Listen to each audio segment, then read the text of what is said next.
Hello and welcome to the EggBanana podcast. I'm Ryan. And I'm Mark. And I'm Edward. So, living overseas has been really fun for all of us.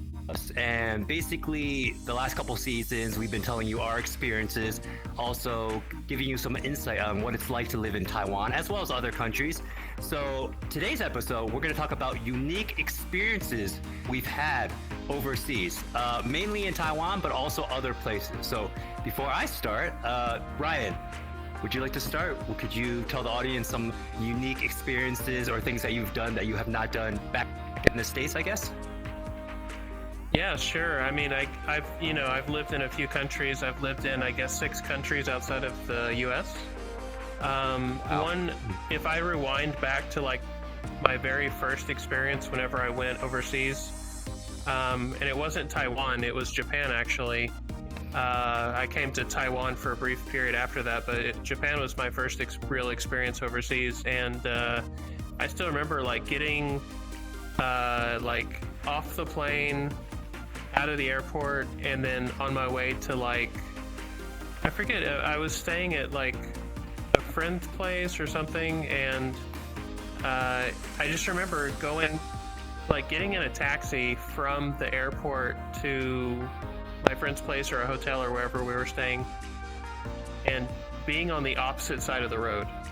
It was like, that was so interesting for me, because it was like, you see it in the movies, or maybe you don't really think that much about it, or, some people grow up in like the UK or England, and they, they're used to like maybe switching sides of the roads or the side of the road. But for me, that was like my very first experience. I guess I was 19 and I went to Japan, and I was like in this taxi. It was kind of late at night, and all, you see like all of the tall buildings and the bright lights and all these neon signs and things flashing and stuff like that. But on top of that, you're like on the other side of the road, and you're just like, you got the cars coming the opposite direction, and you turn onto another street, and you're like thinking like, oh, I should be on the other side of the road. But that's like one of the very first things. I mean, it's not very exciting, I guess, but that was kind of like one of the things that really sticks in my head from like my very first experience going outside of the U.S.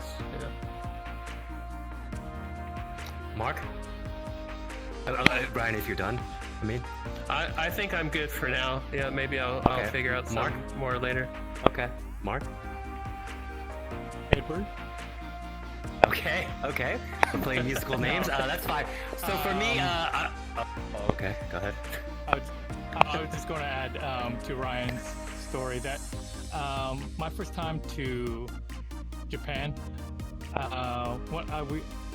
me and a couple other friends, we went to Tokyo. And this was my first time to Japan, almost about, I guess, 13 years ago. And Wow. I have to say, what kind of interesting, one of the things that we did, one of my friends planned this part of this trip, and we were going to go to eat sushi. So, but what was interesting about this was we had to get up, I think it was around 4 or 5 in the morning. So you're probably wondering, like, why 4 or 5 in the morning? Why would we want to get up, like, to eat sushi? And who eats sushi for breakfast? It's like one of the strangest things. So, but yeah, supposedly, this is a tourist attraction to eat sushi at the fish market in Tokyo. So, I did hear recently they did move the fish market because it was kind of getting, I guess, too many tourists there, I guess. And but the time that I went, we got up early. We went to the fish market. Are you all right there, Edward? I'm okay. You're okay. There's also a mute button if you want. You can press the X button if you need to cough. Oh, thanks for telling me that now. Okay. Yeah. All right, sorry, Mark. Go ahead. So, but okay. I think Edward just died. I think. Anyways, Something just. Okay. That was kind of interesting, but all right. But surprisingly, when we got there, I think it was probably about 6 or 7 in the morning when we got to the fish market, and then surprisingly, there was actually a lot of people there, a lot of tourists, and in the fish market, there's actually some small little sushi shops, I guess you could say, and people were just waiting in line, like outside to get in. These were just very small shops, and they probably only sat maybe like 10 people. So, but supposedly, like, this was like the place where you can get the freshest sushi in Japan. So, because I mean, it's straight from the fish market right onto your plate, and I thought that was kind of a very interesting experience. But for me, like, I don't normally eat sushi, and I have a thing about eating raw fish. So, but I did try it just for the experience, and it was pretty interesting. So, I don't know where exactly they moved the fish market recently.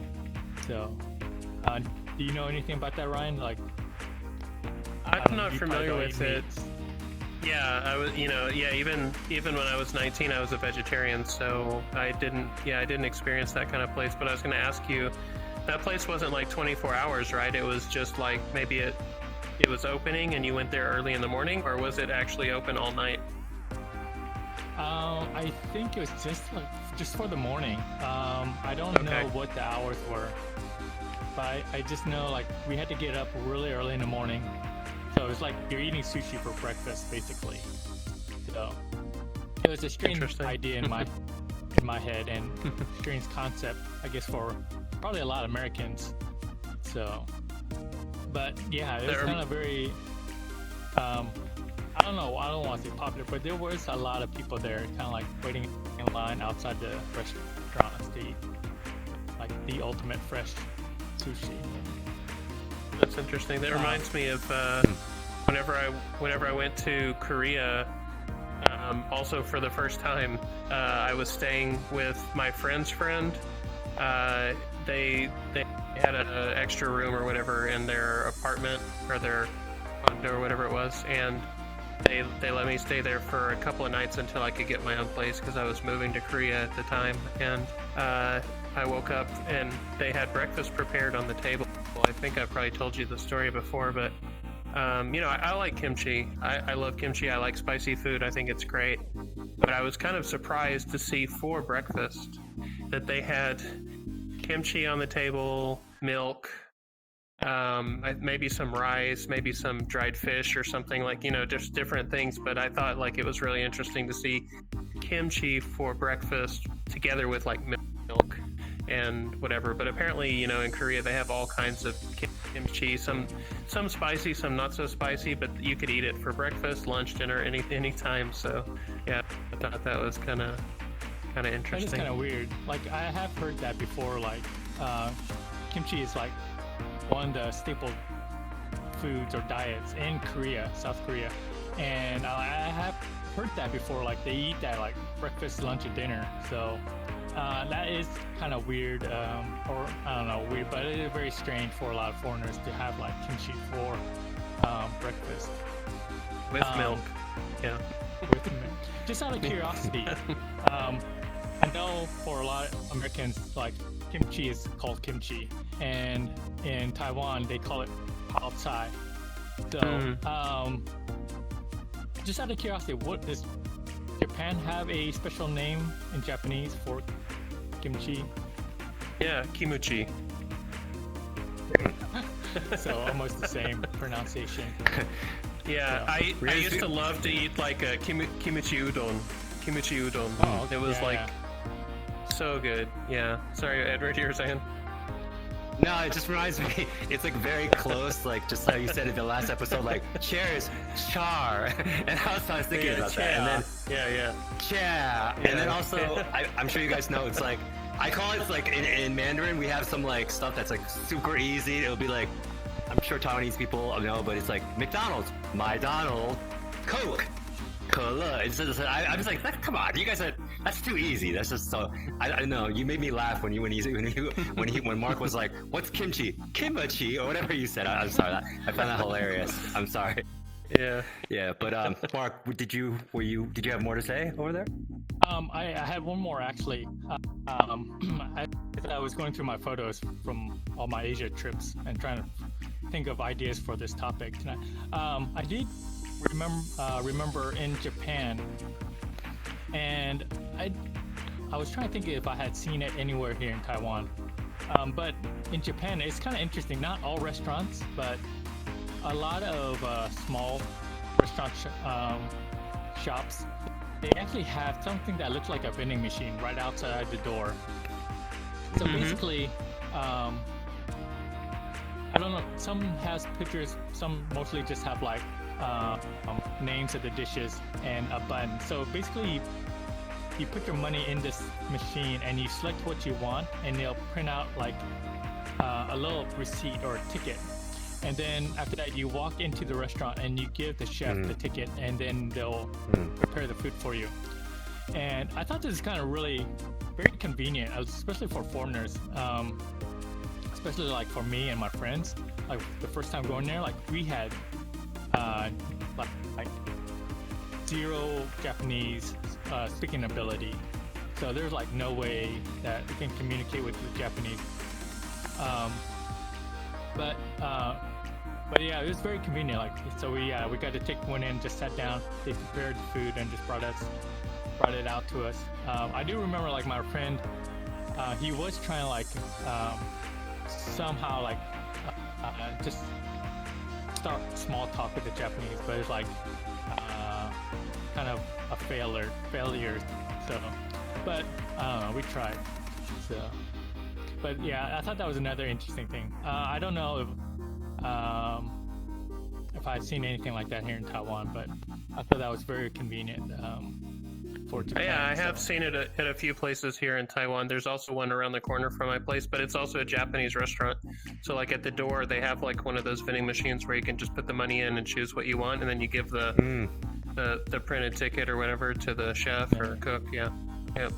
I've seen that a few places, but it may be more of a Japanese thing. Yeah. Another Japanese thing that's a new experience that maybe a lot of Americans may not have experienced, but which I have in Japan or in Kyoto. And I apologize if I butchered this name, that Japanese dish, but it's kind of like it's very similar to like there's like Japanese steakhouses in America where they like cook in front of you on a hot metal plate or surface. You know what I'm talking about? Yes. And then, but in some restaurant in Japan, they have something very similar, but they make a dish called okonomiyaki. Is that right? Okonomiyaki. It's okonomiyaki. Okonomiyaki. Yep. Yeah, I remember it's like a very long name. Okonomiyaki. Yeah. Okonomiyaki. Yaki is like fried, and okonomi is, I think it's the character for like good or something. Kind of like look like sukiyaki. Okonomiyaki. Yeah. Maybe that's the same thing. So, yeah, it's like good fried or something like that. Okonomiyaki. Okonomiyaki. Yeah. So basically, I'll try to explain it to our listeners. And so basically, so you have a hot plate and they turn the heat on, and then this okonomiyaki kind of looks like a pancake. So it first starts out with like cabbage. So they throw in some cabbage, and then they make it into like a circle, like a pancake, and then I don't remember all the ingredients. I don't know if Ryan, you can help me out. Like I think some of it was like some egg, and I mean there's some variations, but like the main ingredients, like first is cabbage and like egg, and do you remember what else they made? I don't know everything, but for some reason I just remember those ingredients, and then they put like kind of like a brown sauce sometimes with mayo, like mixed with mayo and some barbecue sauce, and then they top it off with like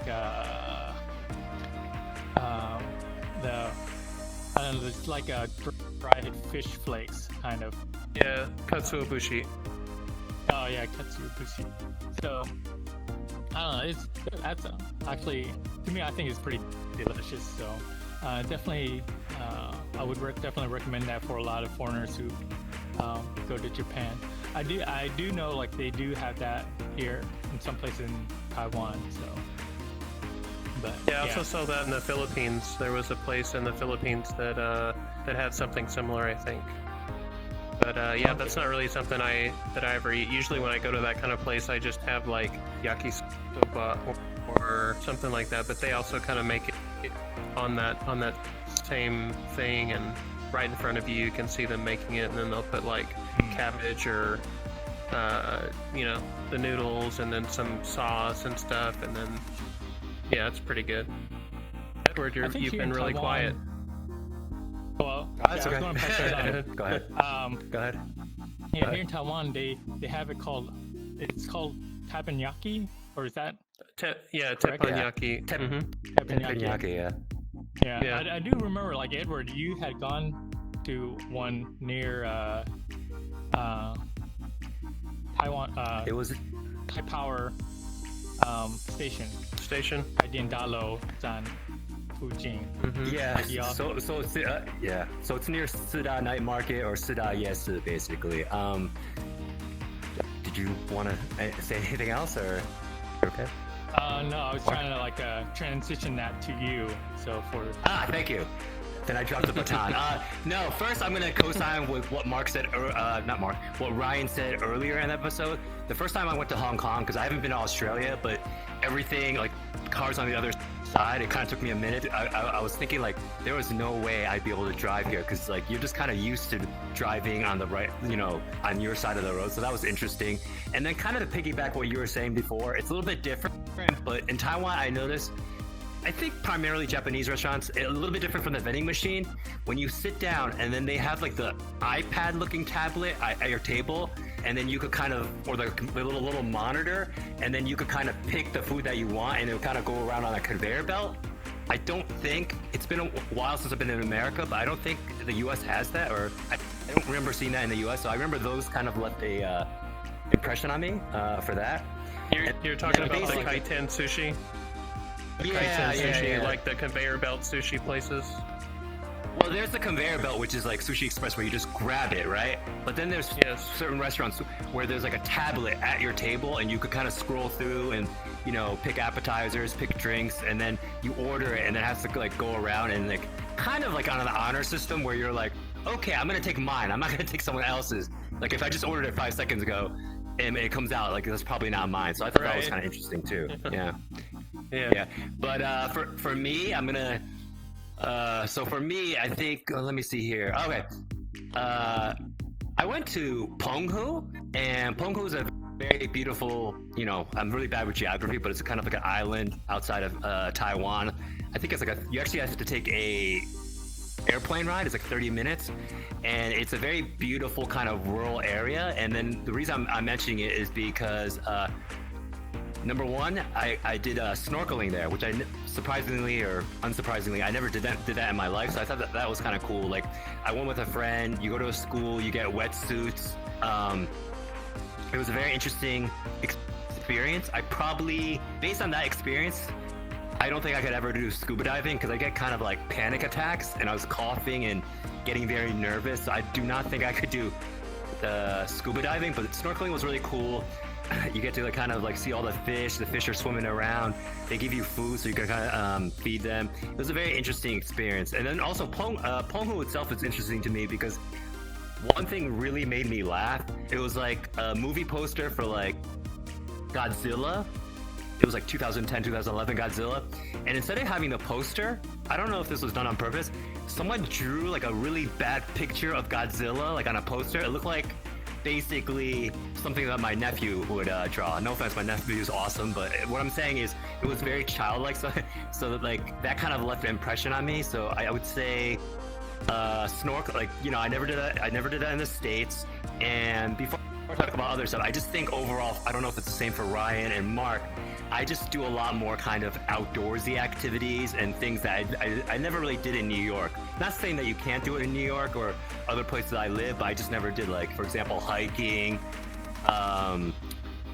Mark was talking about like the markets, like when you do the thing where you're like, I'm sure you do that in Japan too, right, Ryan? Where you get the net and you kind of trying to scoop the fish up. I think they kind of, do something so like your net automatically is gonna break, like that kind of thing, or the what's it called, shrimp fishing. So like those are kind of some stuff that like for me I got to experience in Taiwan that was very interesting to me, and I thought I should point out to the audience, I guess. So that's my thing. So Ryan, pass it off to you now. That's cool. I had. You wanted to add something to that, Mark? I was going to mention. I just had on a tip of my tongue. Now I kind of forgot. Oh no, I can't remember what it was. Sorry. Maybe you can go Ryan while he thinks about it. I don't know. That's really funny because I was the same. I had something that I was going to say, and then I was listening to Edward, and then like I also kind of forgot, and then I was really happy that Mark was going to jump ahead of me. Then he forgot. It was like, okay, great. Both Mark and I forgot. I remember now. He's got it. Okay. You saved me. Thank you. So, yes. I don't know. So, one of the things I've experienced here in Taiwan, I think it was like my first trip here in Taiwan. A group of students and some friends and I, we went to, I think it was a little bit south of Taipei, like past Xingdian. There's like a river there that a lot of tourists can go, and I remember there was a hot spring. So usually in America, people like saunas and they like sit down in the warm water. But what's interesting with the hot spring is like I don't want to say man-made. I mean, some of it is, but usually a hot spring is usually like really hot water, warm water that's coming out from the mountains, and it kind of like gathers in the pools. And usually people kind of jump in and kind of relax. So that was kind of pretty interesting. And during that time, my friends and I did an activity called river trekking. So, and what was interesting about this was, so basically it's similar to hiking, but you're like in the river and you're going up stream, like against the current. I mean, it's not like a heavy, strong current by any means, but it was very interesting. I think part of it was because we were with a group of people and we were kind of like encouraging each other, kind of like to push forward. So that was pretty interesting. That's something like that I didn't experience in America. In America, I did do like white water rafting, but it's not really. I guess it's pretty different. So, but kind of to go back to the hot spring. So, I think in Taiwan it's kind of popular. Some Taiwanese, they go to these hot springs kind of to relax. I think. I'm trying to think of the Chinese. Is it pronounced Win? gotta help me out. Winshan? No, One twin. Oh, Winshan. Yeah. And then I think the Japanese is Onsen or Onsen. Yeah. Onsen. oh Onsen. Same So- characters, yeah. So Onsen. So but I was trying to remember the time that I was in Japan. If I don't think I got the chance to go to an onsen in Japan, but have you been there, Ryan? Since I think you've been in Japan longer than I have. Did you ever experience? No, I didn't experience anything like that. Like I was always told that I couldn't go because of like my tattoos. So Oh, yeah. Yakuza. Because Ryan's like all Yep. tatted up, so he can't go in. Well, Yeah, I forgot. Yeah, Ryan for the Yakuza. Gotta be careful. yeah, they made that movie about me, the American Yakuza. Remember? Yes, yes. Yep. Yeah. And you still have all your fingers. Yep. How does that work? If you have one visible tattoo, they're just like you can't go in here because I've never been to Japan. Or how does that work? I guess. I don't know actually. Like I think it's different nowadays, but like I do have a giant tattoo on my chest, right? So and now it's on my arm as well. So my arm and my chest. So it's like covering like almost half of my chest, or at least 1/4 of my chest, and then a good part of one of my arms. So I mean you've got a giant tattoo as well on your arm. I have a butterfly on my back. No, no, I'm just kidding. Yeah, yes, I have some tattoos. Yes, so I guess it would be I could not use the I could not go to the hot springs in Japan if they're very traditional. I guess is what you're saying. Possibly. I think there are some that you could go to, but maybe not the public ones. Maybe the private ones or something.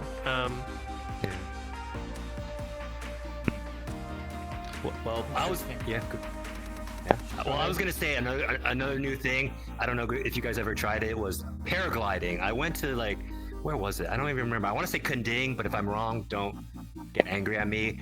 And it was literally like you pay 1,000 NT, which is about what is that? Like $30 US, and then it's literally it feels great, but you're only in the air. It feels like 30 seconds, but it was awesome. You jump off like a mountain, and then it's very exhilarating. I never did that in the US, and it's kind of like I don't want to say it's an appetizer. It's like I feel like that's an appetizer to I don't know if you guys ever did it, like bungee jumping, or the big one would be skydiving, which I kind of want to do, but I'm kind of scared to do that. So I don't know if you guys ever did paragliding, you know that one. No. In VR, yeah, but in real life, no. VR, yes. So yes, you did. Very good. Yeah. Good job. Okay. Yep. Yeah, and then besides that, it's kind of a different thing. I don't know if you guys did it, because in the States, I never rode on a scooter or motorcycle. So my first year, because I didn't have a license, and it's just like a very easy, convenient way to get around Taiwan, I was always on the back of someone's scooter. And okay, I know everyone out there thinks I'm a very masculine, courageous guy. I was scared out of my mind. I don't like to be on someone else's scooter because even if they're a good driver, I'm always worried that it's kind of like my life is in your hands. You know what I mean? So I don't know. I think Mark, Ryan, you guys have ridden scooters before. You have a scooter? I don't remember. I've ridden on the back of somebody's scooter. I've never driven one myself. Yeah, I'm kind of the same as you. Like I would get on one, and then there'll be two cars coming together, and then the person will just go right in between the two, and I'm like, oh no, yes. wait, oh, and it's God. fine, but yes. Yeah, you don't feel like you're not in control. It's the same though in a car. When you're driving, you feel like, oh, everything's great, but then the passengers are like, oh my God, you're driving like a maniac or whatever. But I guess on the scooter, if you're the one who's actually controlling it, maybe it's not as scary. Yeah, but with a car, it's like you have walls and a roof. On a scooter, you're just like, if I hit anything, I'm gonna go flying. That's just like that sensation. I'm sure some people, because some people enjoy riding a motorcycle or a scooter, and it's very exhilarating for them. But for me, I'm always like, I'm okay with just walking, riding a bicycle, taking the bus. You know what I mean? So Mark, do you have your scooter license? I don't remember. driven a scooter? I did have a scooter in Taichung, and I have a motorcycle back in America, so a Yamaha, and I used to ride all the time. So, and yeah, riding a scooter for me in Taiwan is nothing. I mean, it's basically like kind of like riding a moped or a go-kart, basically. Just it at first when you're riding a motorcycle in America, it's like pretty cool. Like you have like a sense of I don't know how to explain it. Like for me, it's like almost having like freedom, and I don't know. And for me, like it was a bit kind of like I don't know how to explain, like masculine. I don't know, like masculine or something, or just I just felt like it's something like very manly thing to do. But like here in Taiwan, like riding a scooter, it kind of like I felt like a little bit embarrassed because you're kind of like it's almost like riding a bicycle and then you're going going down to riding a tricycle. So, but kind of had to kind of swallow my pride and and just get around on a scooter for a while, which is fine. Yeah, but you just have to be careful not to go too fast. And I do know, like, there's some Taiwanese out there, they go like in and out of traffic and it looks pretty crazy. So, but I don't know. For Ryan, like, you've been out in like Thailand and the Philippines. Like, how would you compare like that to Taiwan, like the traffic?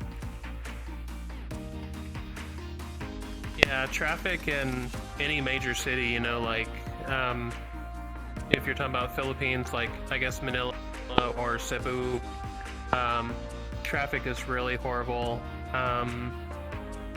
Like, and you know, cars are, I would say, like in some places like maybe Taiwan or Singapore, you know, like cars are a little bit more expensive than maybe like, I don't know how, like Japan, it's actually really reasonable. It's pretty cheap, especially if you buy a used car. But in the Philippines, it's more like back home. It's like you could buy a used car for like next to nothing, right? So almost everybody has a car in the Philippines, or a lot of people do anyways. And so yeah, the roads are just really congested. I would say that there's definitely more motorcycles here, but than other places that I've been. Thailand, yeah, also, you know, I mean, like I said, any big city, even back home, like Dallas or Houston or any major city, it's like rush hour, going to work or going home. It's always like just the highways are just like one giant parking lot, right? So sometimes you feel like you could like walk faster, you know, you could commute better. So yeah, probably a motorcycle would be better in some of those situations, but in some countries you actually have to follow the laws, right? Some like here in Asia, some countries you don't follow the laws, and here, like, it's surprising, you'll see a scooter driving on the sidewalk or something like that, which you won't see in a lot of countries, but you see it's very here. And I don't think it's illegal. It's just kind of weird to me to see a scooter on the sidewalk, like where everybody's trying to walk. Yeah. Yeah, like in America, and especially like Japan, like even during rush hour, like they follow the rules. I mean, of course, America, like, I mean, most people, or very few people, like, break the rules or break the law. And I don't know about Japan. Like, I only lived there for a short time, but it's like, it seems like a lot of people kind of like really, really obedient, like obeying to the laws. Here in Taiwan, I don't know how to explain it. It's like, I don't know completely all the rules on laws, but it does seem like for the most part, people are obeying rules. Of course, like, you do see like people on scooters kind of going in and out of traffic, but like, yeah, what you said about like, the sidewalk. I will say one thing that's interesting. I don't know about like New York and Kansas or like it seems like almost everywhere I've been in Asia, I never see police on the streets or like waiting on the side of the road to bust somebody or give somebody a ticket. You know, it seems like a very American thing. It's like I can't tell you how many times I got pulled over in the U.S. for speeding, right? Or like clear tail lights or just whatever excuse, you know. It seems like the police in the U.S. are always just like wanting to pull you over. Maybe they have a quota or something, and then they need to make, you know, give out so many tickets. But in Japan or even Philippines, anywhere that I drove, I never saw one single police officer. It was like it didn't even matter. Like I never saw anyone pull anyone over. And I'm talking about cars on like highways or whatnot. But of course here I see people like police officers pulling over like motorcycles sometimes, but they're just standing, you know, they're standing on the side of the road and they're like, hey, you stop here, you know, they just want to check their registration or something like that. But yeah, I just thought it was really weird how like in the US, like I literally almost lost my license. I just had so many speeding tickets. And Wow. and Yeah. yeah, yeah, it's ridiculous. But in Japan it was like it didn't matter, go out after midnight. There's no cars on the road, and then people love to like, you know, like street race or whatever like that, and the police don't care. I mean, everybody just like does their own thing and does whatever. But I mean, today it might be a little bit different, but I haven't been in living in Japan for over 10 years, but yeah. So I do basically remember what you're one saying, time- Go ahead. Oh, go ahead. No, I was gonna comment. So basically, you have a huge amount of tattoos, and you're a danger to other people on the road right now. I'm just kidding. Bad joke. Sorry. Go ahead. I wanted to interject that joke. Go ahead. Well, Ryan is the Fast and Furious here in Taiwan. Yes. So- Yes. Bravo. But I was going to mention an interesting thing that happened to me when I was in Taichung, and I had a scooter at that time. I did one night. I did go through a what is that called in America? Sobriety check. Yeah, You guys sobriety know check. Yes. Test, yeah. So Yes, it was just like yes. where the cops kind of block off like one side of the road, and they check everybody who's coming through and making sure like they're not drinking and driving. So I remember one time I went to one, and basically all they did was shine their flashlight in my eyes to see if it was bloodshot or not, and then they just let me go. So I thought that was kind of interesting. Like they didn't check my ID or my insurance like they normally would like in America. So I thought that was kind of interesting. So I did think of one more thing. If Okay. I don't want it to come across the wrong way. It could easily be misunderstood. But one thing that I thought was really interesting, Yeah. especially like back to when I was 19, when I first went to Japan, and it still happens like here in Taiwan or Korea, Japan. Not so much in like Singapore. This did not happen really at all. But basically, like whenever I got there, I was like, people would come up to me and, you know, they would ask if they could take a picture with me, or they would just like, you know, just stare at me or look at me in a weird way. And of course I never got that, you know, back home in the US, but it was like sometimes I would go somewhere, especially like smaller towns or something in Japan, where they've never seen a foreigner, and they stare at me like I'm an alien or a movie star or something. It was just really weird. But I've had this situation many times where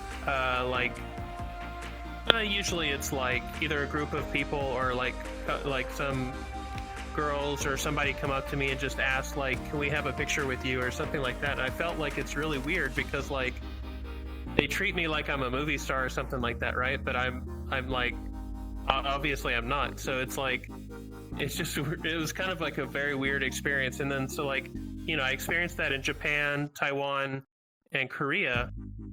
And then, I lived in Thailand and Philippines, and it was a mixed experience there. They do have, quite a few foreigners living there as well. But when I lived in Singapore, I was in Singapore for over 3 years, and I did not have that kind of experience. Like, nobody cared, like, oh, here's a white guy or whatever like that. So I didn't get that kind of special treatment, like, at all. But then, coming back to Taiwan, and then I remembered, I remember now, it's like, this is what it was like, 10 plus years ago or whatever, whenever I lived in, Japan and these other places. It's just kind of a weird thing. So, I don't know. You were like, in Singapore, you're like, where's my attention? No, I think, to be honest, yeah. I think in Singapore, people, I think probably they would prefer less foreigners to come there, like, I think, okay. Yeah, more foreigners are coming and sometimes taking locals' jobs or getting paid even higher salary and things like that, so they're not as welcome. Whereas, like, in Taiwan or Japan or whatever, foreigners are not typically taking locals' jobs. I think we lost Mark. Okay. So, anyways, I think we should wrap up this episode anyways, so. Okay. Well, I was going to add one more thing to your thing. Sure, go ahead. I'm not going to explain the whole thing, but I assume besides being breathtakingly handsome, I don't know back then if you were dyeing your hair all the time. And I also think sometimes, like, when locals see people, maybe they don't have a lot of interaction with non-Asian people. They're like, oh, I want to take a picture with them. Like, oh, I'm going to show my friends, or please kiss my baby. Or like, it's like kind of strange. So I don't know if it was like a lot of that or what the deal is. Because I've heard of that, especially in the more rural areas. They're kind of like, in a way, you're like kind of like a special unicorn to them or something like that. Yeah. Yeah. That's what I was going to say. Yeah, I get it. It was just, it was a strange experience for me, or a unique experience. So, but I mean, good or bad, it's okay. I mean, but yeah, I thought it was interesting, the difference between, like, say somewhere like here, Taiwan, or Singapore, So anyways, sure. I think that's probably about all the time we have for today. Yep. So. Yep. I just want to again say thank you to all the people out in the audience for subscribing, liking, commenting, listening to our podcast, checking out our VCast. We do love to interact with you, and every comment you put out there on our Instagram, Facebook, Twitter, YouTube, etc., we will answer, and we love it. And hopefully you're enjoying it. And then, sorry, I interrupted you. That's what I just wanted to say that piece. Yeah, great. Yeah, I was just gonna say, in our final episode for season 2, next episode, we'll be talking about our journey, doing the podcast and going from more of like a traditional podcast where the three of us were sitting in front of microphones, sure, to season 2 and the COVID outbreak, and then all of us moving here into virtual reality and continuing to do the podcast. But anyways, we thought we would share our experience there, and that's about it. So see you guys in the next episode. Thank you so much. See you in the next